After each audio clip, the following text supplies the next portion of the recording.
Good morning friends. এখন বাজে রাত 1টা। তো আমার এই সবে সবে নাইট ডিউটি শেষ হলো। আমি ওয়াশরুমে গিয়ে ফ্রেশ হয়ে একটু বাইরে হাত ফাত নাড়তে নাড়তে বাইরে বেরিয়ে এসে দেখি সব নাইট ডিউটির ওয়ার্কাররা চলে এসেছে।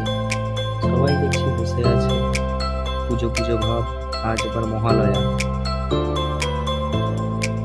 তো আমি একটু ঘুরে দেখে নিলাম সব দিকটা।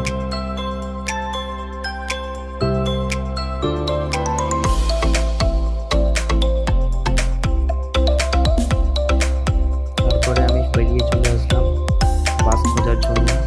আমার বাস এখানে দেখতে পাচ্ছিলাম না, খুঁজছিলাম। তারপরে সামনে গিয়ে দেখি আমার বাস দাঁড়িয়ে আছে। তারপরে বাসে উঠে পড়লাম।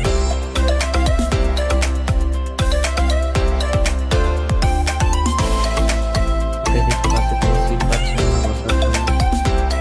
লাস্টের